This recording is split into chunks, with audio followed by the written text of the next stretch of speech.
Every great atrocity is the result of people just following orders.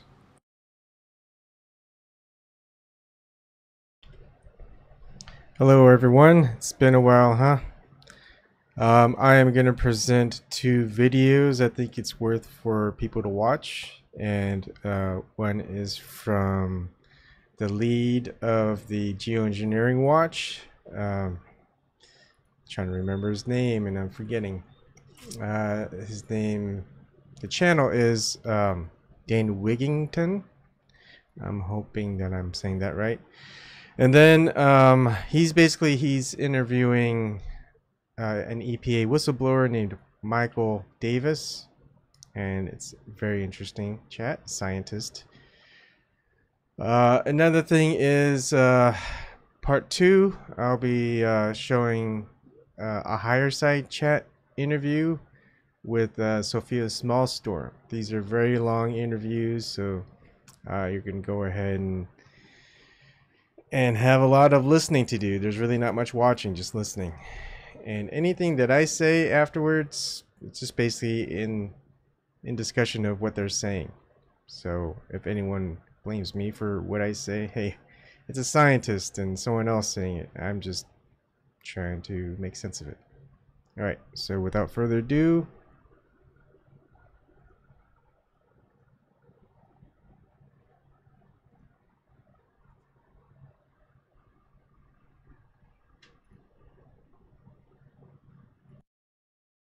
testimony of former EPA scientist and whistleblower Michael Davis, who was fired from the EPA for trying to do the right thing, for trying to gain public disclosure of threats that the public faced from very dire issues, climate engineering and the threat from fluoridation, two primary issues. And this is what we see the system does to any who dare to expose some of the insanity that's going on within that system. In fact, I would absolutely, without hesitation, state that those agencies like the EPA that the public perceives as being a public protection agency are exactly the opposite. These agencies now, in their current form, are nothing more than an arm of the power structure designed to mask threats from the population, not to disclose them. So again, today with us we have Michael Davis, former EPA scientist, fired from the EPA for attempting to actually expose public threats. Michael, are you with us? Can you I'm here, and I want to thank Mr. Dane Whittington and Geoengineering Watch for this opportunity to further expose government corruption and hijacking by the multinational corporations. So, Michael, on that note, can you share with our viewers and listeners what happened to you at the EPA and why? Well, first, I basically received a general email from a colleague named Luann Unger with regards to climate change and permitting. And I worked in the permitting branch of the Water Division in Region 5 in Chicago, and I sent a reply back to her, and the only response I got back from her was thank you. And a couple of weeks later, I was basically getting a written reprimand from my direct and immediate supervisor at the time, Mr. Pack Tiefler, and basically saying I was making malicious, false, and unfounded statements, that I was damaging the agency's reputation, and that I was undermining the policies of the administration at the time. And this, again, there was clearly no regard for the importance or the validity of what you were trying to bring to light. It simply was used as a tool against you, the fact that it was, quote, bad for the agency.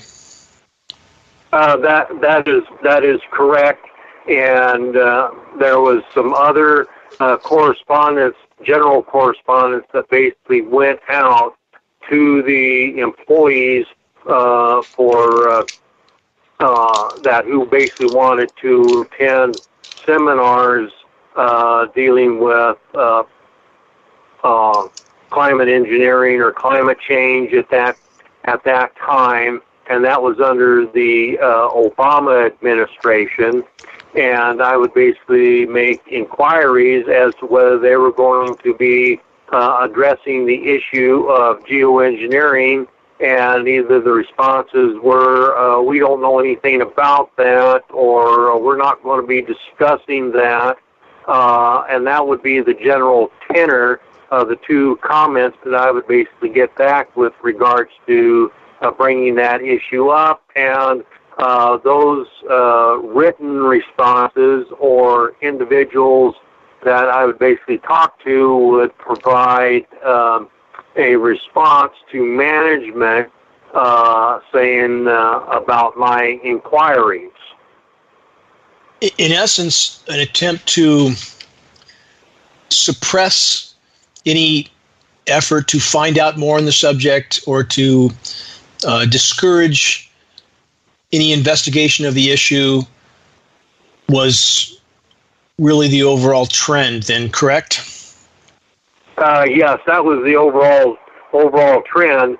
But the thing is that I never knew anything about any of this. This was basically being done clandestinely without my knowledge until it was brought to my attention by my immediate and direct supervisor at the time, Mr. Pat Kiefler. Wheels turning behind the scenes, actions being taken to, in a sense, deal with you as what the EPA might have perceived as a loose cannon because you were trying to address issues that they didn't want to address. Would that be correct? That would be a correct statement, yes. On the case of climate engineering and the contamination from it, when did that first come to your attention, and what were your thoughts regarding what you had uncovered?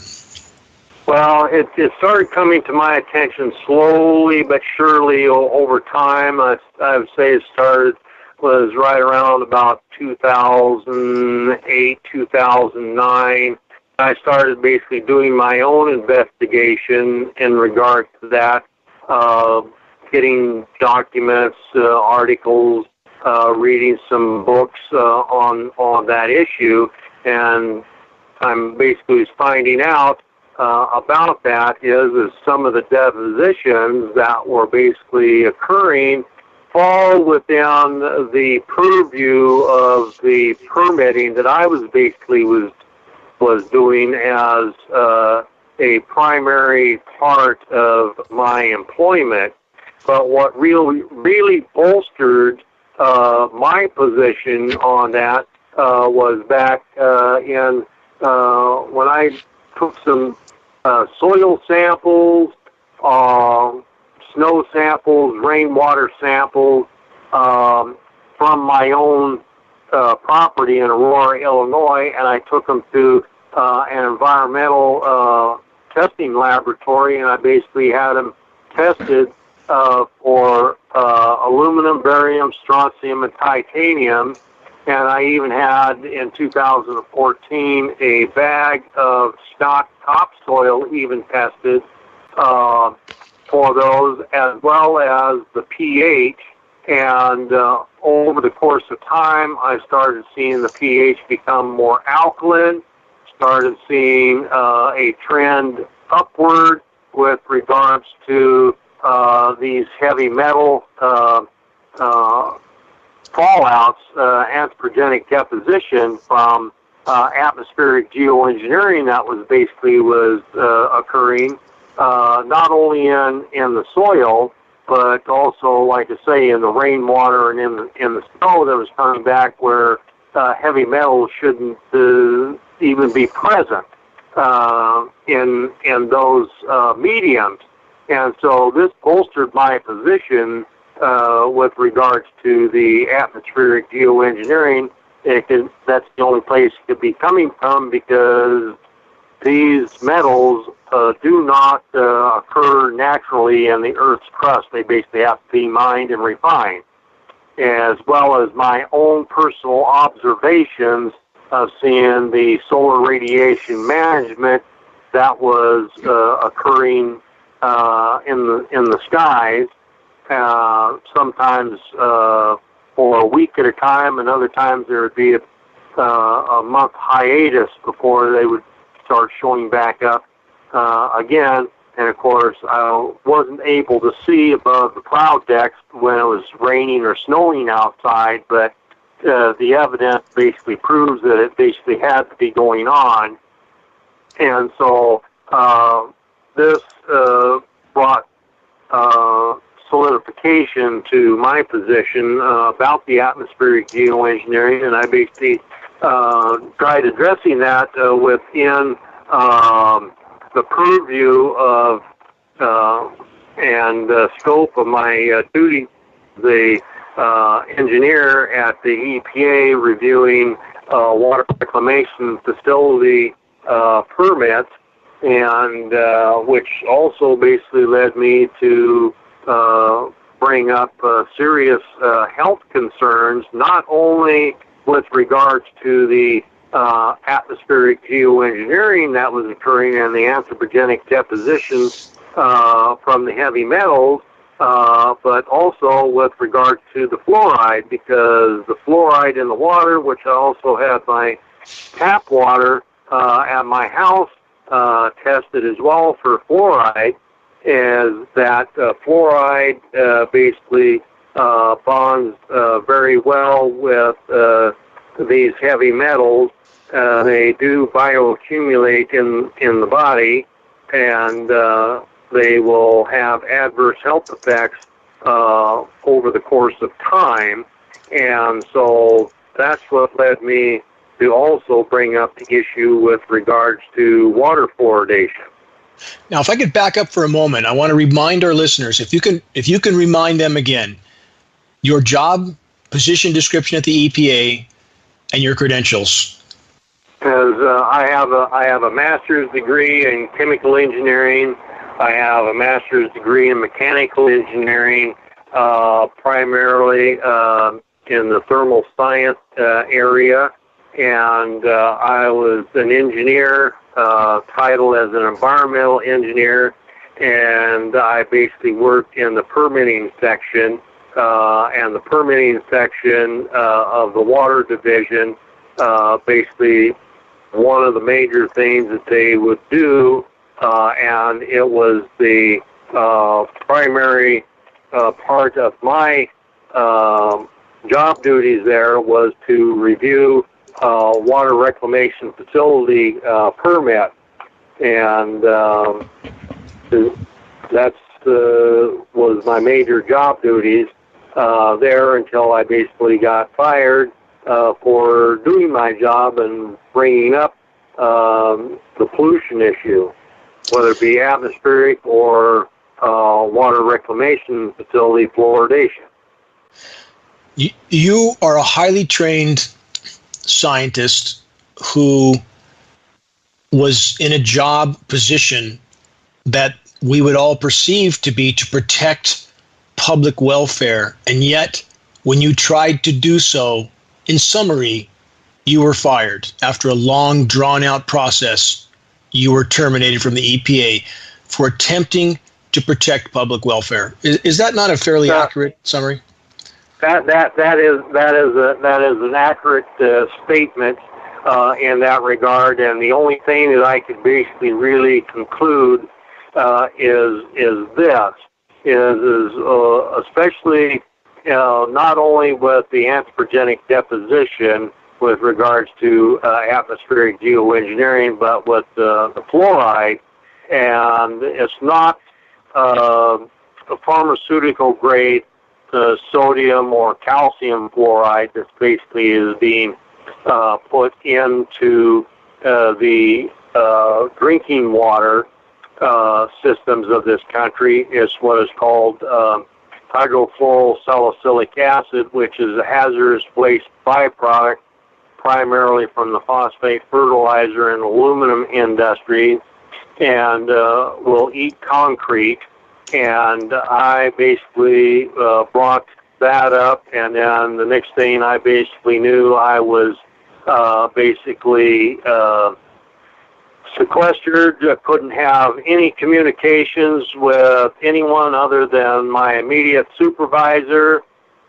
I could not communicate with any permit writers, nothing. I mean, I just was completely shut down and from any communications whatsoever, and everything had to go through my immediate and direct supervisor at the time, Mr. Scott Ireland.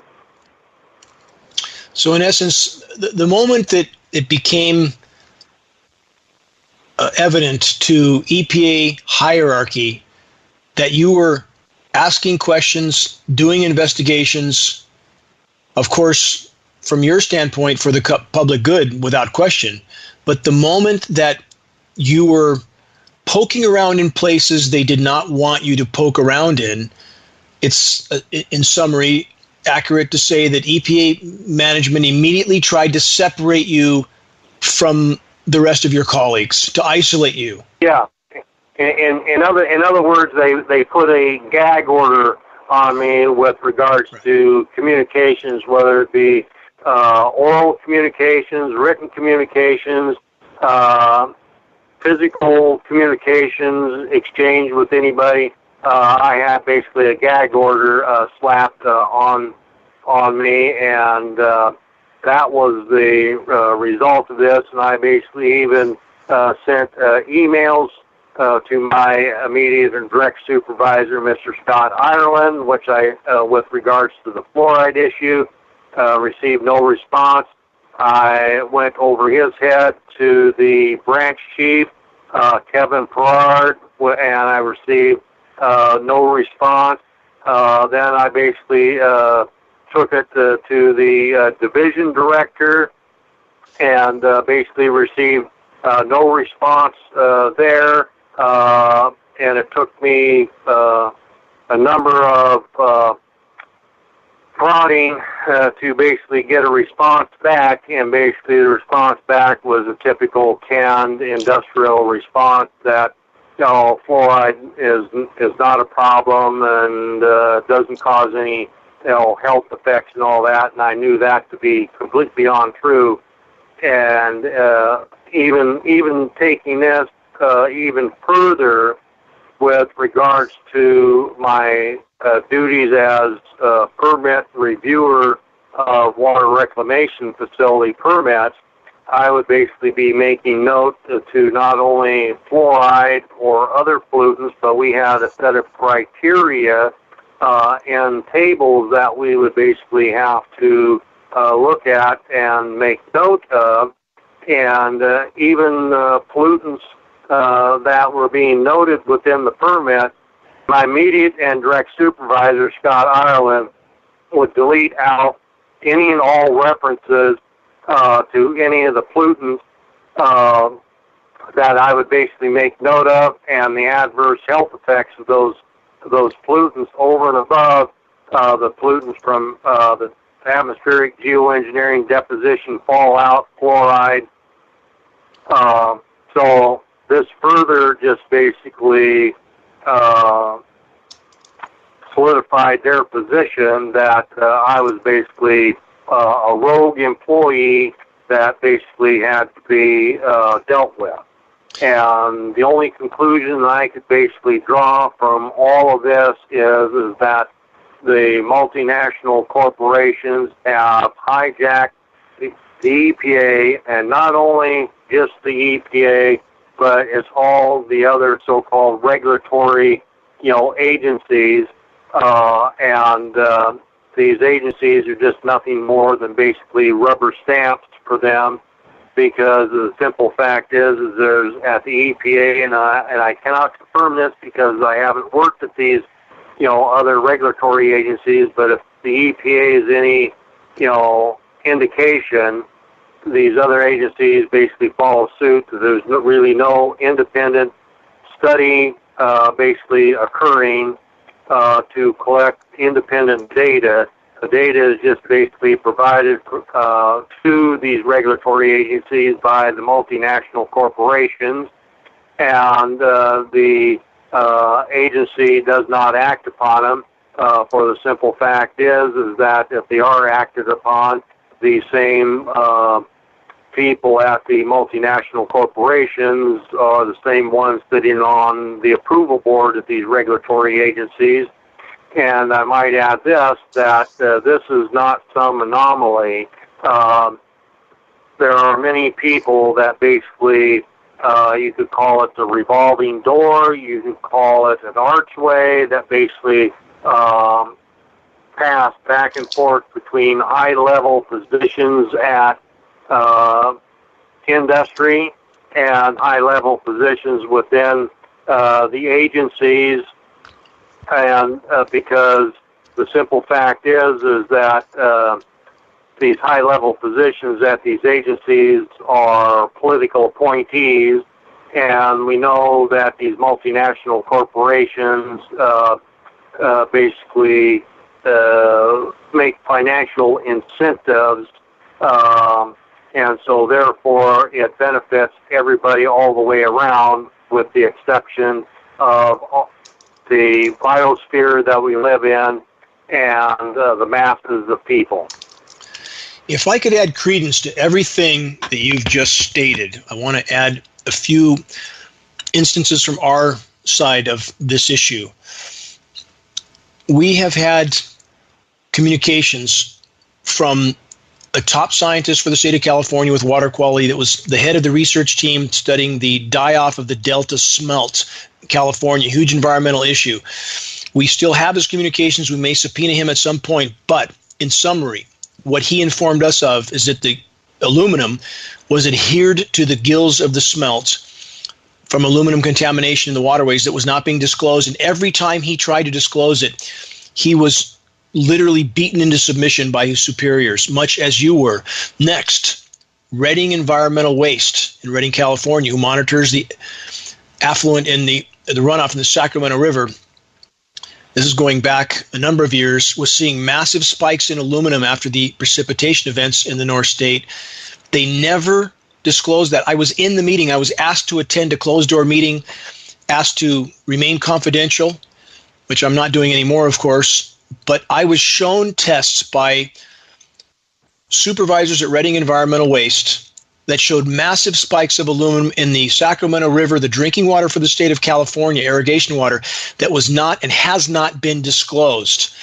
They've never disclosed it. Again, a cover-up. California Energy Commission, I spoke in front of in 2009, in Sacramento, passed on data to their top scientists. The purpose of that meeting was for the state of California to purchase a $200,000 spectrometer from Scripps Institute to determine the chemical composition and origin of particulates in the atmosphere, particulates of unknown origin that were costing the state 20 to 40% of its rainfall.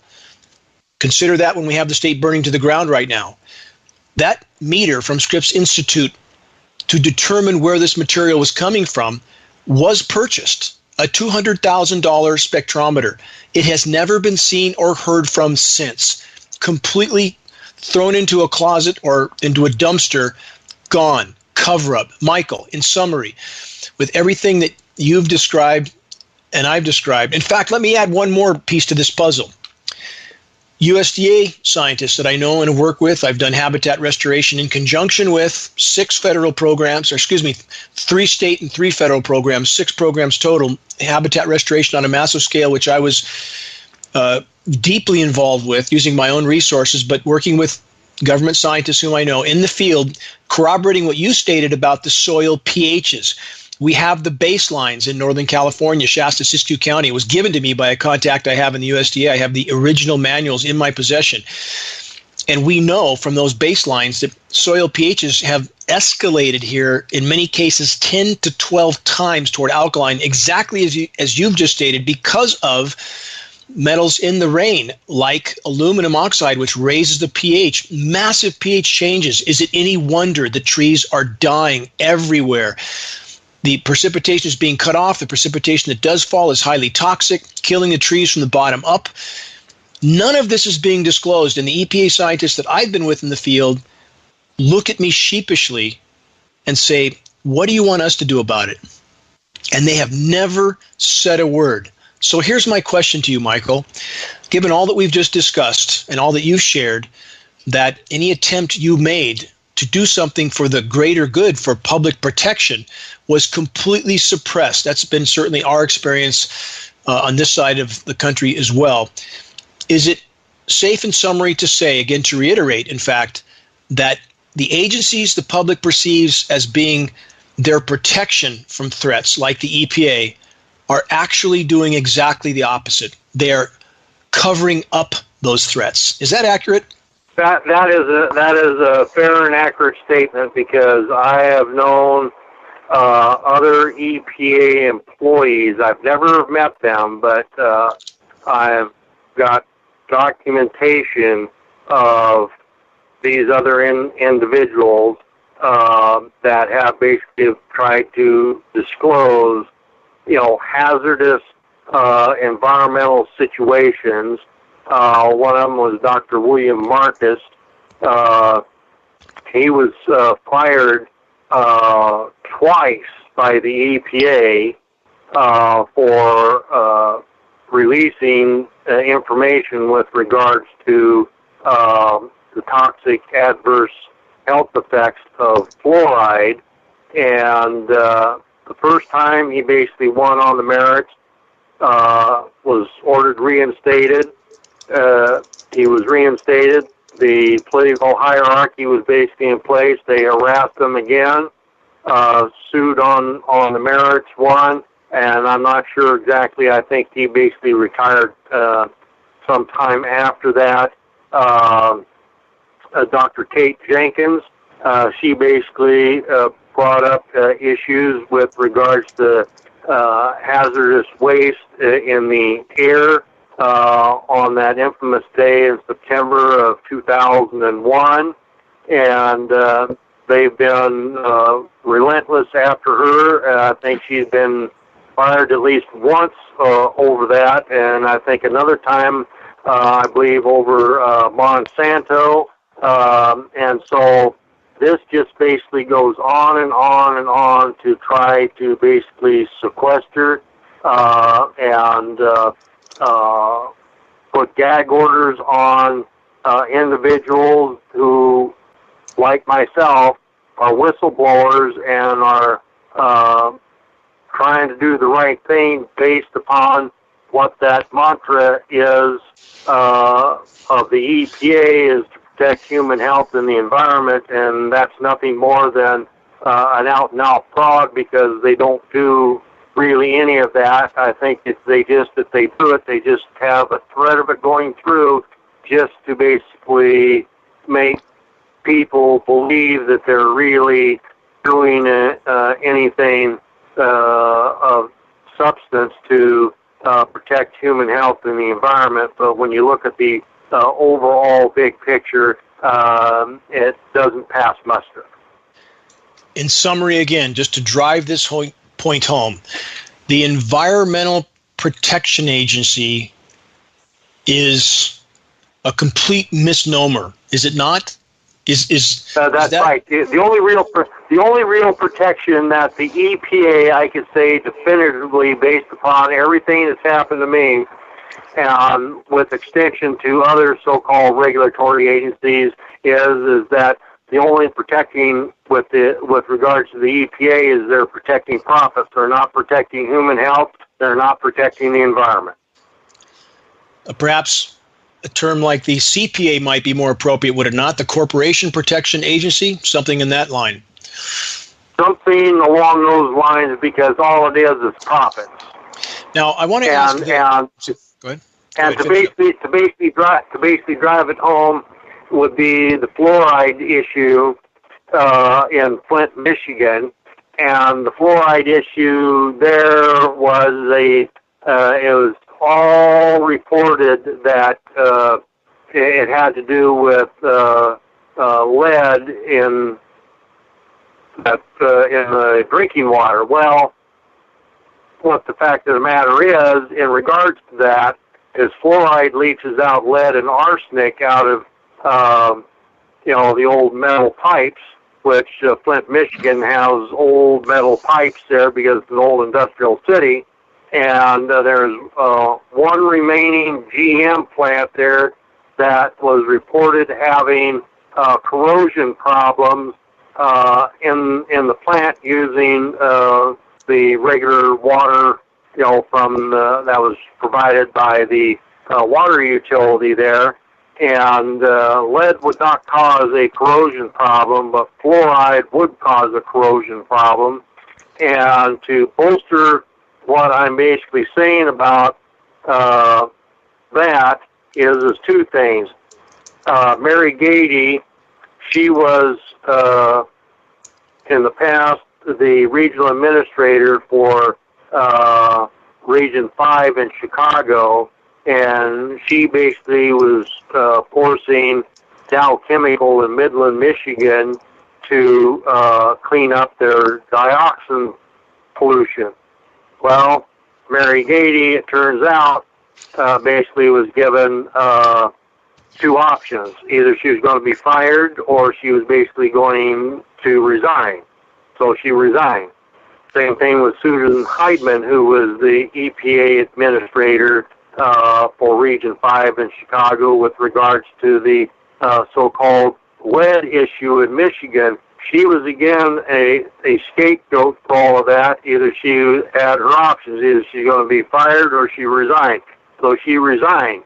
And so, because they're political appointees, they're just as expendable as any of the rest of the other employees are. And so it doesn't make any difference the level of the political appointee is. The industry basically has the power, and that's I just basically wanted to bring those 2 points out because it's not just me, it's the political appointee. They could basically be fired as well from their position if they basically tried doing the right thing. I want to, bottom line is the system ostracizes anyone who tries to show enough conscience to tell or address the truth. The system ostracizes those people out of the system quite immediately. That's clear. I have a question. I want to drive this point home again so people understand the point you just made. Not only is fluoride and aluminum, not only are these toxic heavy metals lethal in and of themselves, but they're synergistic, corrosive, and toxic effects make them exponentially more dangerous still. Correct. This is what we're talking about, putting industrial waste. That is correct, because some pollutants, now whether they're like aluminum, has a natural affinity for the nervous system, primarily the brain. Fluoride, for example, because it's in the column in the periodic chart where you would basically find iodine. Well, iodine has been lacking in people's diets for some time. So what ends up happening is fluoride is basically being substituted. So it starts the fluoride, the aluminum, and other toxins.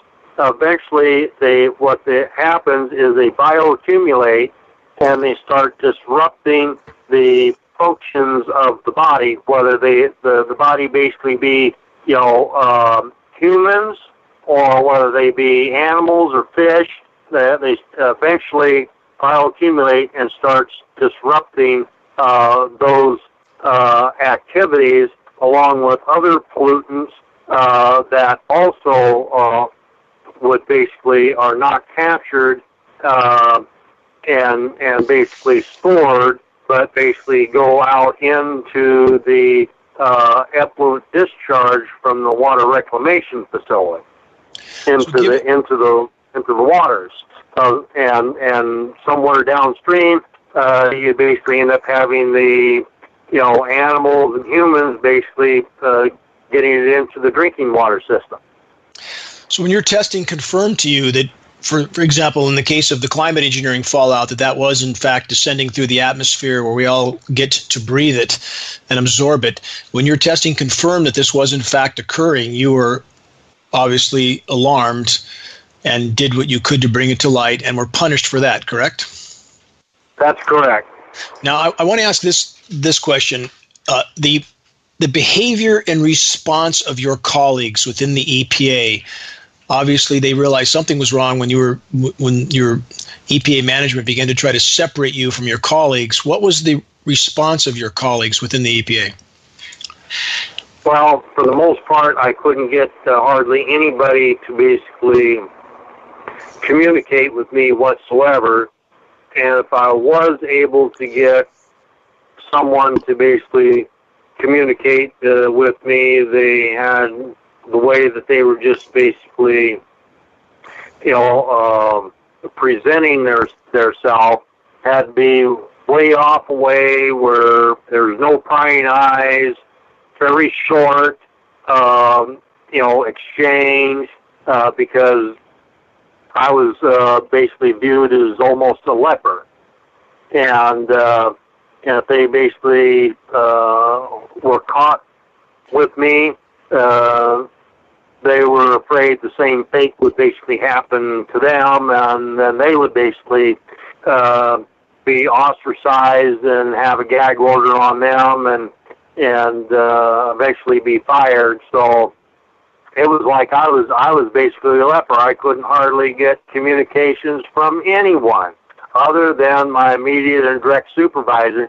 And of course, I have no idea of exactly what management had basically sent out to all the employees. And it wasn't just the employees within the branch that I was in, but I think it was pretty well somewhat universally went out to all the employees within Region 5. So to summarize, I'm sorry, go ahead.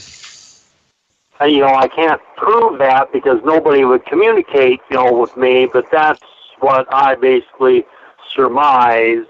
And of course, people always kind of basically looked at me with, with that kind of suspicious eye and that sort of thing, that they just didn't want to have anything to basically do with me whatsoever, even though I may have the answers or I may have good technical knowledge that they basically need. They just weren't going to get it. If I can expound on what you just outlined for us, that I would argue is the most important part of this exchange we're having, is the most important part of your testimony. What's happening on our planet right now, the dark place that we find ourselves in, the trajectory that we are hurtling towards, certain near-term planetary omnicide, the all-out assault against the environment, human health, the entire web of life, could not happen. It could not happen without legions of honorless order followers that, unlike you, are only primarily concerned about their own personal paradigm, their own paychecks, and their own pensions. And I'm sorry if that's a very bitter pill for people to swallow who want to blame only those at the top of the food chain, the power structure, who could not do what they do, who could not carry out their agenda, if not for legions of order followers, people, again, not in any way, shape, or form like you, who was willing to take a stand. You were willing to take a stand to do the right thing. That was your bottom line, but it is not the bottom line in most of our society, and that must change.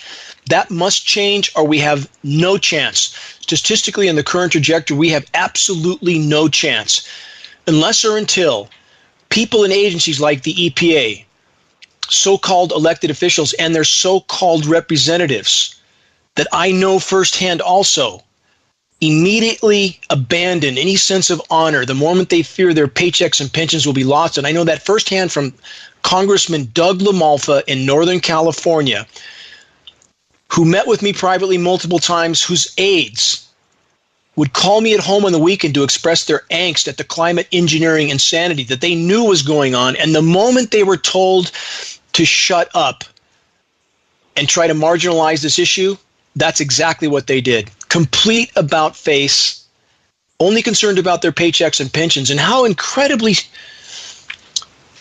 counterproductive to their own personal paradigm is that? It's like someone on the deck of the sinking Titanic, only worried about perhaps gathering up whatever material possessions they could while the whole ship sinks and they're on it. Pirates on the deck of a sinking ship filling their pockets with loot while the ship sinks. How will that help them? But the fact of the matter is this. If I could finish this one point, the fact of the matter is this, and however bitter this pill is, it must be accepted and faced. We would not be in this position without legions of order followers and agencies, government, military, media that are doing whatever they're told in order to protect their paychecks and pensions. And when someone stands up,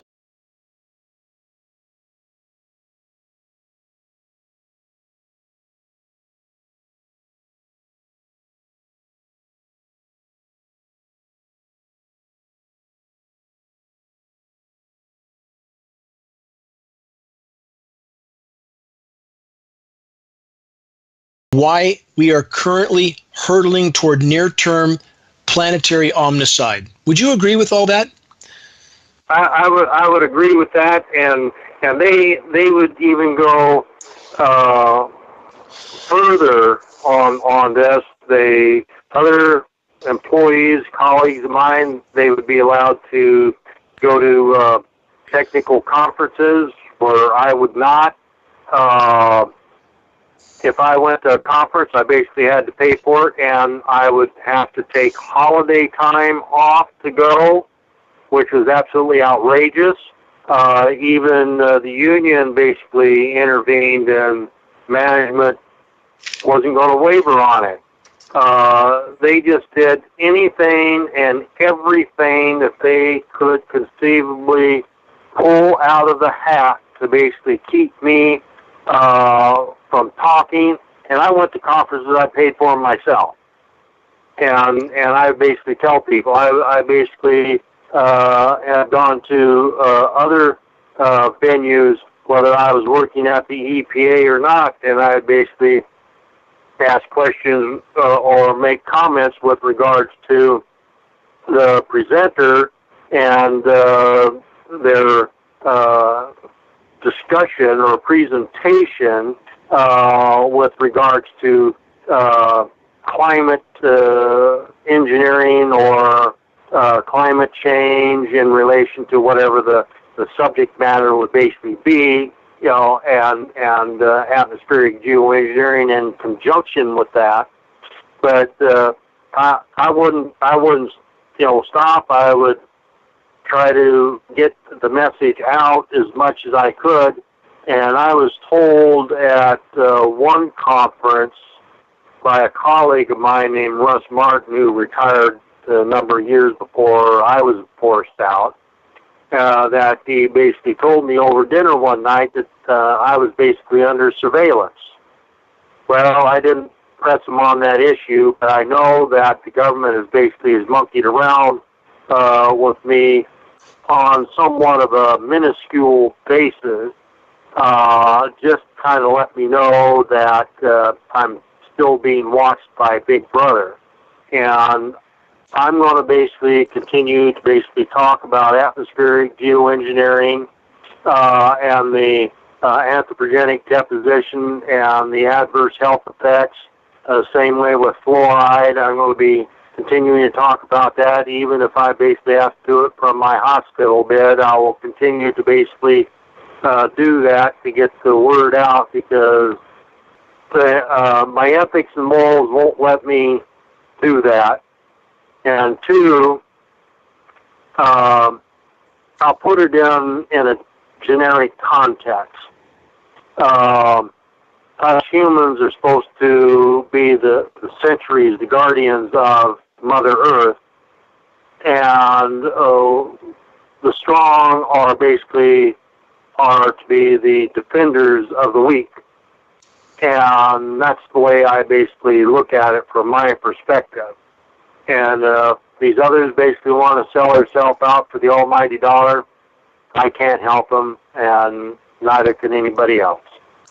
In summary, and I want to drive this point home too, within these agencies, within the agency you were a part of, the EPA, blind, unquestioning, honorless obedience was rewarded.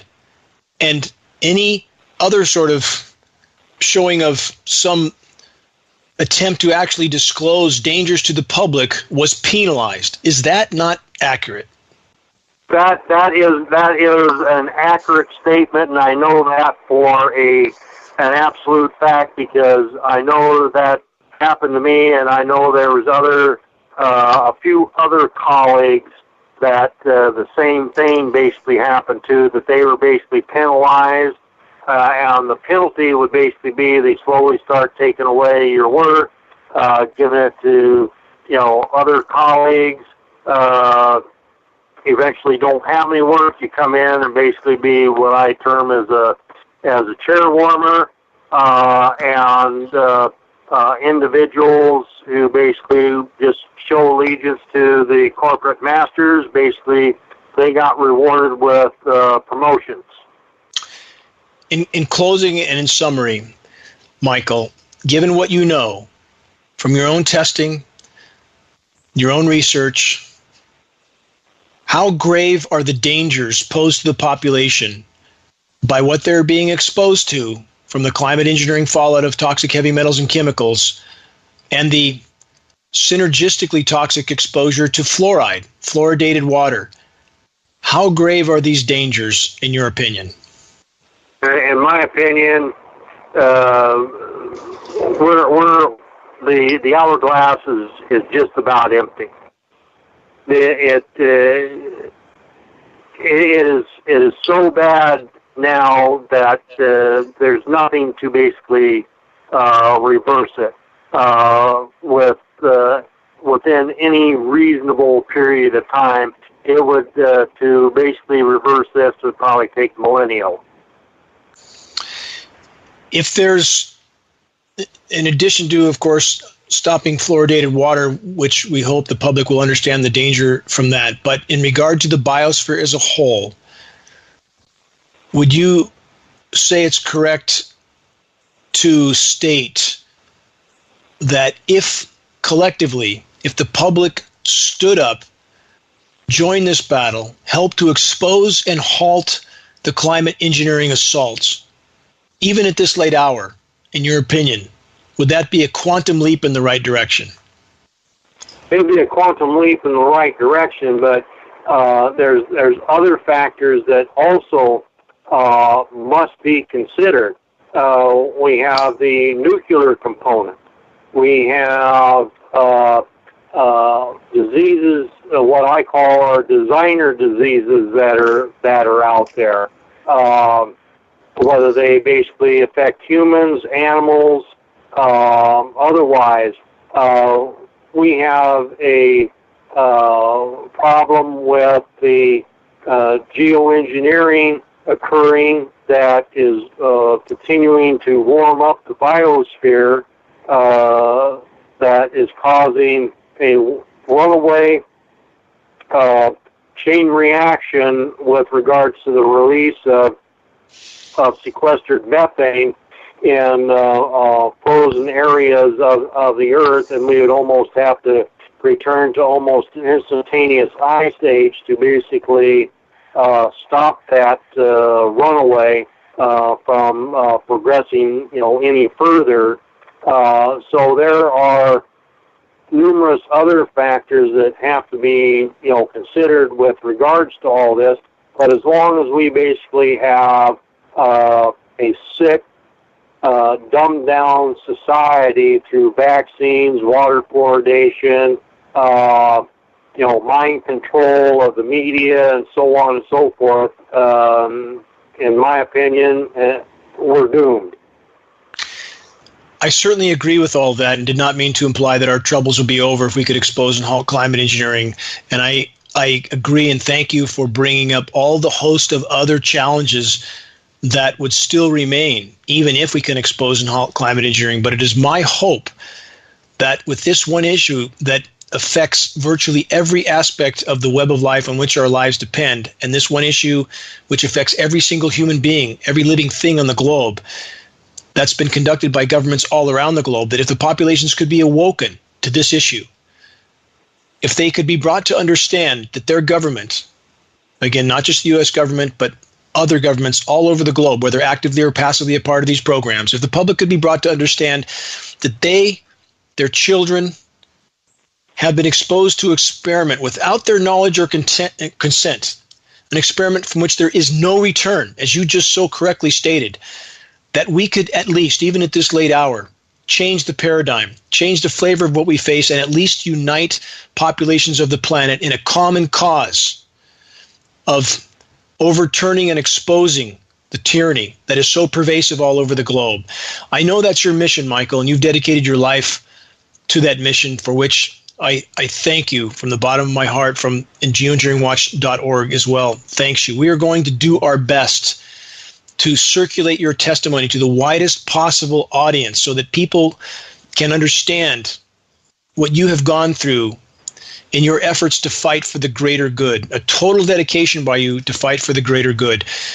I'm very grateful for you. We'll continue to communicate with you and pass on any updates. And Michael, again, our deepest gratitude from geoengineeringwatch.org. Well, you're kindly welcome, Dane. It was my pleasure, to communicate, with you today, and I hope the communications will continue in the future, whether it be voice or in some other medium, whether it be you and me together, or however it would basically happen. And it's going to be a concerted effort between you and me and all the other individuals that are out there that are aware of the atmospheric geoengineering, the adverse health effects due to the anthropogenic deposition of geoengineering, as well as we can't forget HARP too, that basically also plays an active role in the atmospheric geoengineering part of this, not just the anthropogenic deposition of the heavy metals. Agreed. There's many factors to this equation. We'll absolutely continue to communicate, and I'm sure there'll be much public inquiry. Michael, again, thank you for your dedication to the greater good, sir. You're kind of welcome. Thank you.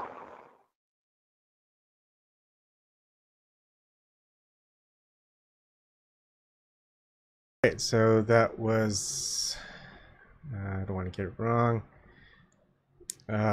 Dane Wigington interviewing Michael Davis, who's a scientist and a whistleblower from the EPA.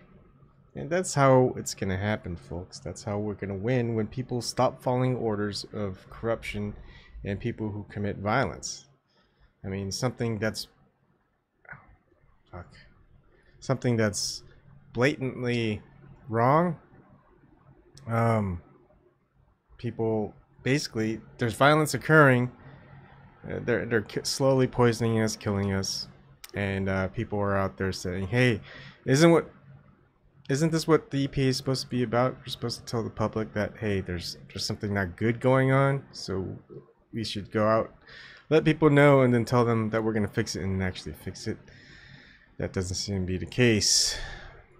One thing I want to do is let people know just remember about the part with iodine, as well as fluoride, sorry, because it's going to be pertinent on the next one, which I'm going to show, which is a long one, but it's a good one, trust me. And also, whistleblowers, people who aren't following orders of corruption and violence. Look at Father Kevin Lee, who ended up getting killed for exposing pedophilia within the Catholic Church. And now we know that, yes, Catholic Church is hiding pedophilia because of what happened in Pennsylvania, and of course also what happened in Boston, and of course that what Father Kevin Lee did was expose what was happening in Australia. Now, there's also other scientists coming out and talking about evidence of what's going on within the EPA, what's going on within our environment.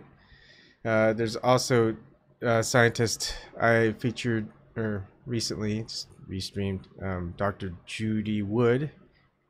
Try to match her credentials. You're not going to. She's way far past any of you watching, way past me. So anything that I say, hey, you can say, hey, you're stupid, you're dumb, Ebon. It's like, okay, tell that to the horse's mouth. Tell that to the person who's actually telling everyone else, and especially me, because I'm paying attention. I'm looking for it. I'm watching it, and I want people to see it. I want to spread it out there. I got low views, but who cares? At least it's on Steemit now. At least it won't be taken down on YouTube. They're gonna have a hard time taking it down on Steemit. Okay, so without further ado, here's the next one.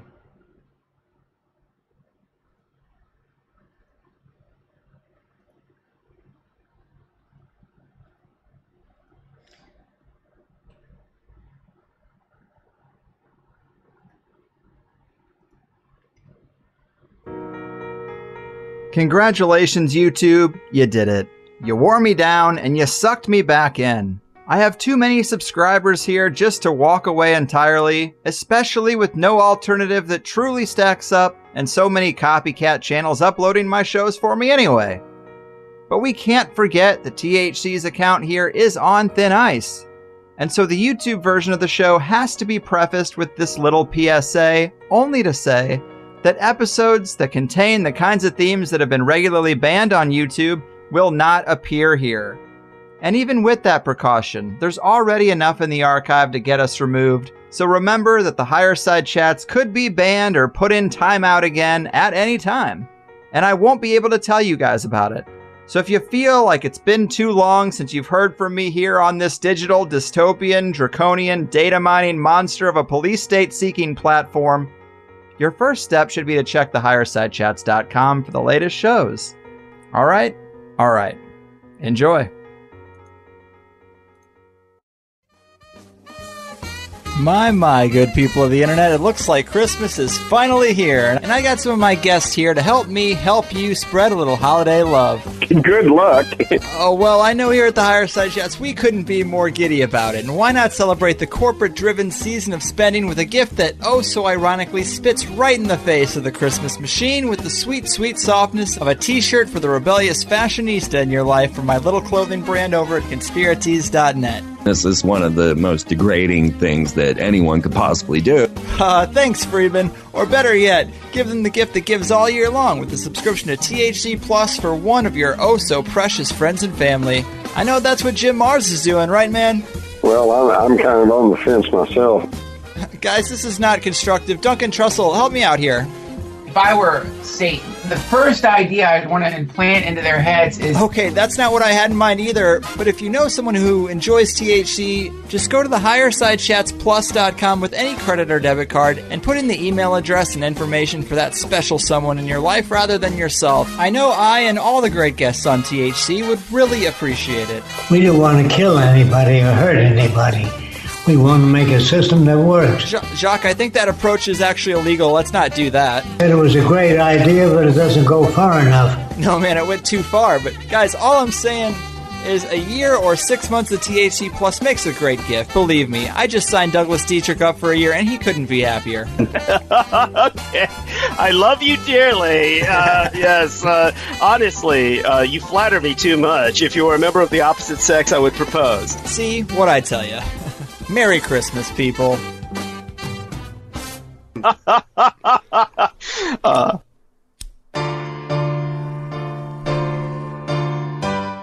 planet's puppet masters almost surely have a plan. There's clearly maybe something there beyond the realm of man. And until you've thoroughly tested every last close-trusted view, I find the more you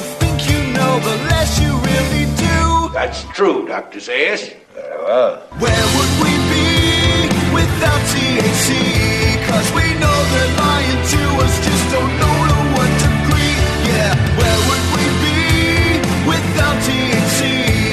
The Higher Side Chat Show, Greg Carwood and Company. All right, Higher Side Chatters, when it comes to our health and our environment, what's natural and what's synthetic, there is so much manipulation by the cabal that controls the information, education, and the entire medical infrastructure that it's harder and harder for a person born into the modern world to separate how it is from how it should be. Now, a lot of us know Big Pharma and the corporate overlords are lying to us, only hoping to drain us financially until our dying breath, but we struggle to track down the truths needed to feel confident with any of the alternatives in this great age of unknowing. Still, with autism rising to scary heights, the strange Morgellons condition receiving more and more attention, and the realization that a lot of our bodies are breaking down faster than they should be, the deck seems too intelligently stacked against us to be mere coincidence. Well, here to show us what she sees in the cards and give us her analysis of this far-reaching situation is the highly respected Sofia Smallstorm, a meticulous researcher and exceptional speaker who has covered quite a few alternative subjects, from false flags and fluoride to geoengineering and synthetic biology. She's been on THC once before, detailing her excellent breakdown of Sandy Hook, and it's a real pleasure to have her back today. From just up the 5 freeway, another San Diego local, Sofia, welcome back to the Higher Side. You're so nice, Greg. That was such a nice introduction, and you're quite the phenomenon yourself. I don't think I can claim the things that you assigned to me, but anyway, thank you. Well, thank you, and I really appreciate you being here. I've been hearing you talk about the subjects we have on the table today, and I'm just really blown away by the scope of what seems to be happening, from this descent into biological darkness to the covert promotion and infiltration of synthetic life. We do seem to be in troubled times, but hopefully by the end of this conversation, people have a little clearer picture of these agendas and how we can protect ourselves as much as we can. And to get us started, a lot of this revolves around a need to kind of reframe the way we see some things in the areas of health and wellness, because it seems like we've been sold bad information and a false paradigm. So if we start with sepsis and this term biological darkness, help us understand this cycle and how it's being manipulated. Okay, well, sepsis is a term for, you could call it putrefaction, degeneration, decay. In medical terminology, septic shock, or to go into a state of sepsis, means your blood is full of bacteria. You have a bacterial infection that's so drastic and dire that your body's not able to deal with it. But what alerted me and set off, a cascade of revelation and dawning in my brain was when I was watching a video, which is really a video about the flat earth. And I was trying to, someone had recommended it to me. He said it was one of the best that had been made. I have to give him credit. Shazvar Bukti, that's his name. You can look it up on YouTube, try to spell it. But he pointed out that the light of the sun and the light of the moon are distinctly different, and that sunlight, obviously, which we experience during the day, is golden, warm, drying, life-giving, antiseptic, preservative, and cleansing. And that moonlight, in contrast, is silver, not gold. It's cold, it's damp, it promotes necrosis, putrefaction, and sepsis. And I thought, you know what? He is right. And then I started thinking about day and night and how in its time period that